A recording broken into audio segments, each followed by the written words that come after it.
Episode 33, How to Create the Best Results.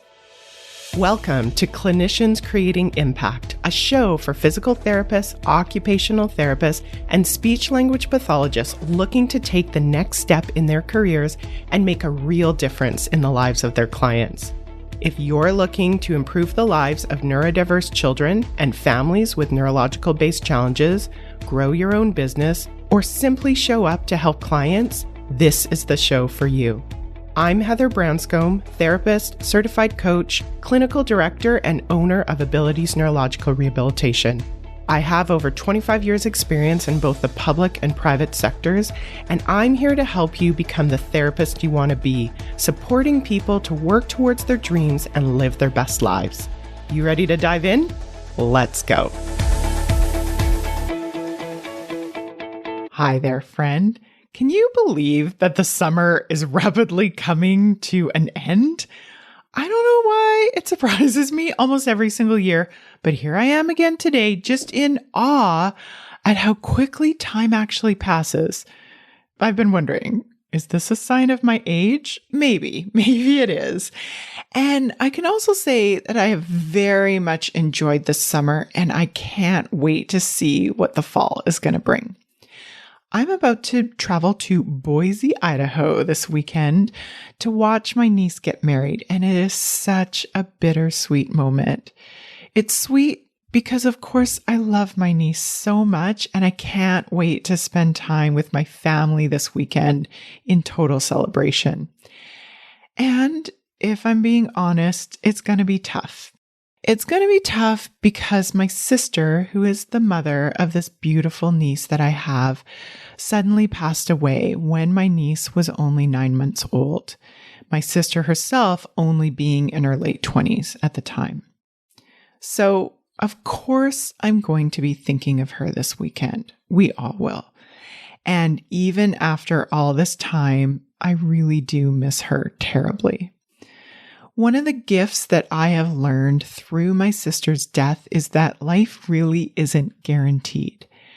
I think what we also have the opportunity to see that in the work that we do as clinicians. For me, this knowledge really does help me to motivate me to create the results that I want to create and intentionally live my life. I really do want to create the best results possible. And maybe you do as well.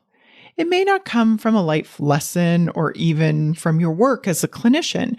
I know that for some of you, often it's just something that you've always felt inside, that need to create, to serve, and to do a little bit better.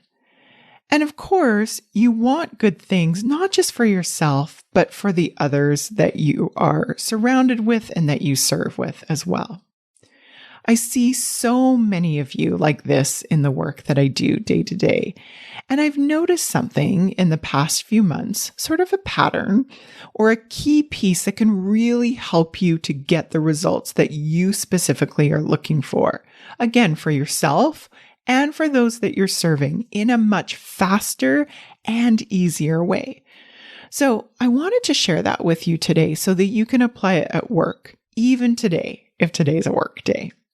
But before I do, can I ask you a small favor?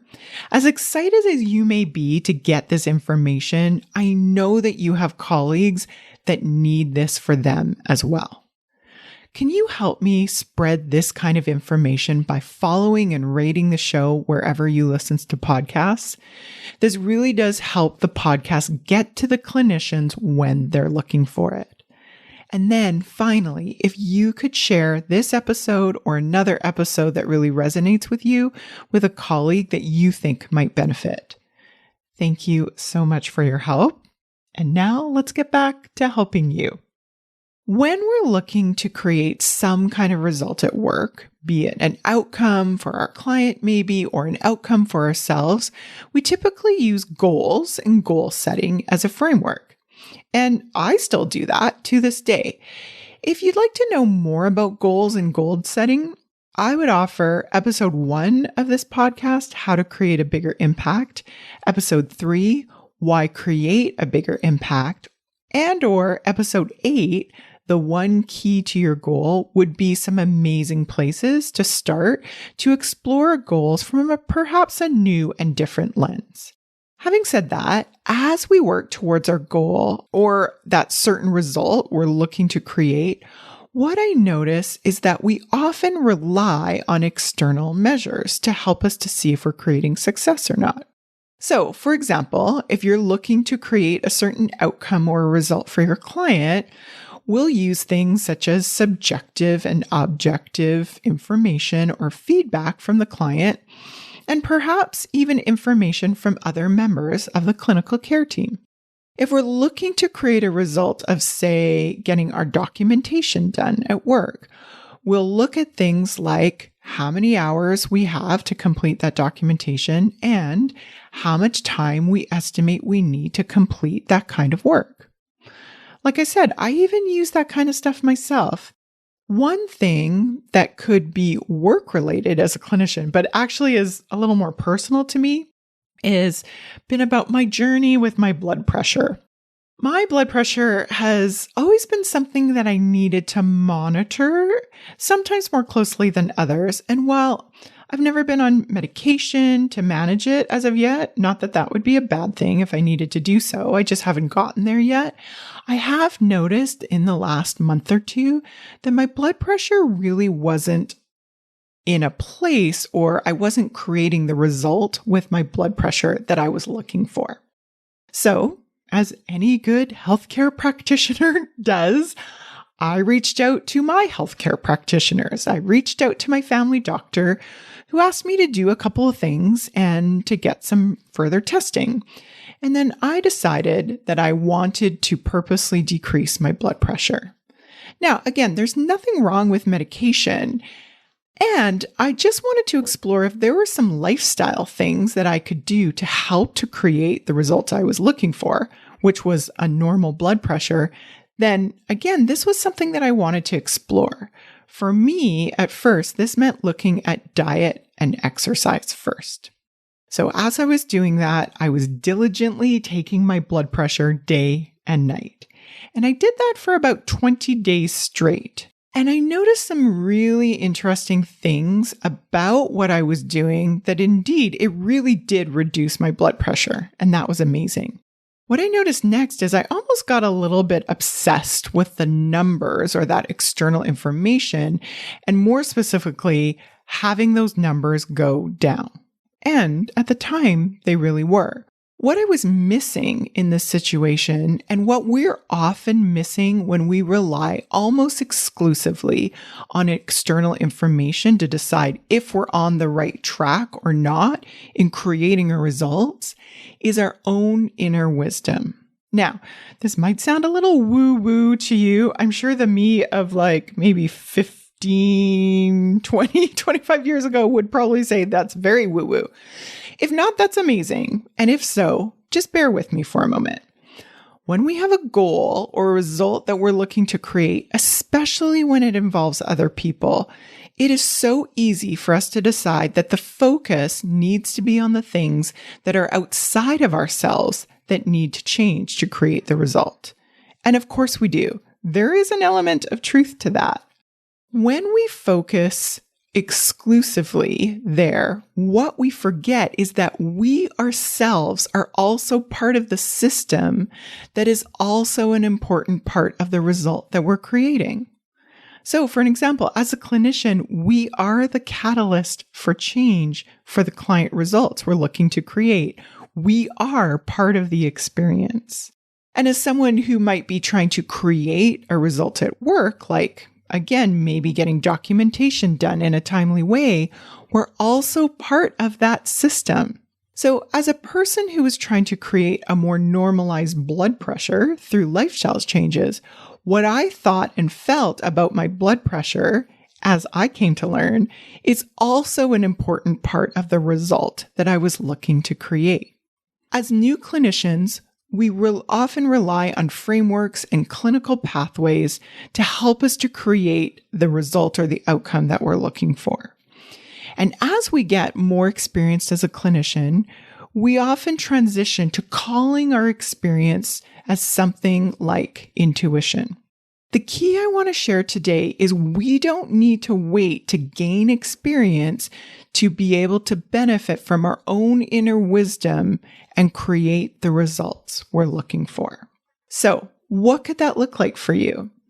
It could be something as simple as thinking about how you want to think and feel as you create the result you're looking for, and then checking in along the way to ensure that you are on track, not just from the external feedback that you're getting, but from your own internal feedback. It could also look like seeing the external feedback you get and noticing what you instinctively think and feel about that feedback.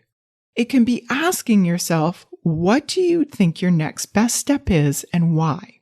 So, for me and my blood pressure, one major shift I noticed is that I was really trying to control my blood pressure. And if the number didn't go down, my brain was making it mean that somehow I wasn't doing enough.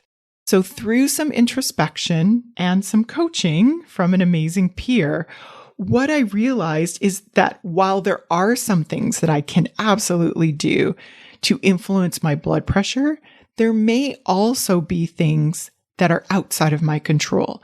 And ultimately, trying to worry and control my way to a lower blood pressure was actually having the opposite effect of what I was actually intending to create.